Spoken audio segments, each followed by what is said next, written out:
కార్యక్రమానికి వచ్చిన అమాయకులందరికీ ఒక నమస్కారము, సౌండ్ పార్టీలందరికీ 2 నమస్కారాలు.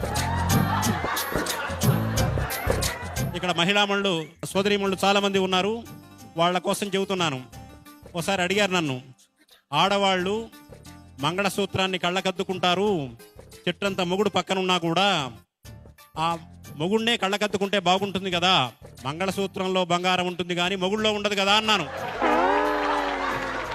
నాకు ఏ ఊరి వాళ్ళైనా ఇబ్బంది లేదు, కానీ ఒక బందర్ వాళ్ళంటే మాత్రం నాకు ఇష్టం లేదు. ఎందుకంటే బందర్ మా అత్తగారు ఊరు కాబట్టి. ఎంత ఆనందం అండి, మీరు కూడా నా టైపే అనుకుంటున్నాను. ఎవరు టైప్ వాళ్ళని వాళ్ళు ఈజీగా గుర్తించగలరు. భార్యనేమో ల్యాండ్ లైన్ ఫోన్ లాంటిది, గర్ల్ ఫ్రెండ్ ఏమో సెల్ ఫోన్ లాంటిది. నెంబర్ 1. దీనికి తేడా ఇంకోటి ఏంటంటే, సెల్ ఫోన్కు 2 కనెక్షన్లు ఉండొచ్చు, 3 కనెక్షన్లు ఉండొచ్చు. సెల్ ఫోన్కు, ల్యాండ్ లైన్కు మాత్రం ఒకటే కనెక్షన్. ఇంకోటి ఏంటంటే, సెల్ ఫోను చూడగానే ఎంత అందమైన ఫోన్ అయినా 20,000 30,000 పెట్టి కొన్నైనా ఈ పీసు మారిస్తే బాగుంటుంది, ఈ పీసు మారిస్తే బాగుంటుంది అనుకుంటారు. ఎన్ని పీసులు మార్చినా మెంటల్ పీసు రాదు. ఒక ల్యాండ్ లైన్ వల్లనే మెంటల్ పీసు వస్తుంది. సెల్ ఫోను ఛార్జ్ చేస్తేనే పనిచేస్తుంది, రీఛార్జ్ చేస్తేనే పనిచేస్తుంది.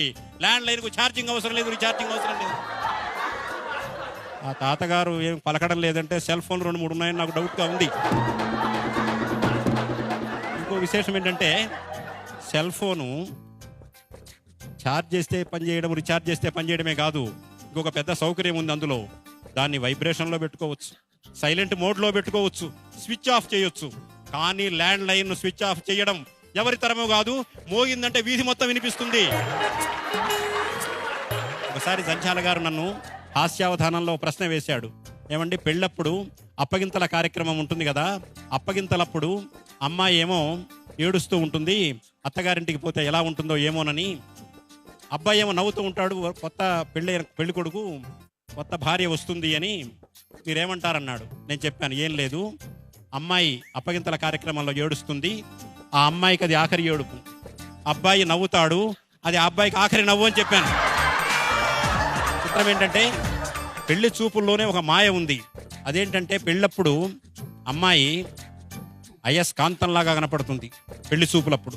పెళ్ళైన క్షణం నుంచి సూర్యకాంతంలాగా కనపడుతుంది. పెళ్లి చూపులప్పుడు అమ్మాయి మల్లె తీగలా కనపడుతుంది, పెళ్ళైన క్షణం నుంచి కరెంటు తీగలా కనపడుతుంది. కావాలంటే ఐశ్వర్య భర్తను కూడా కనుక్కోవచ్చు మీరు.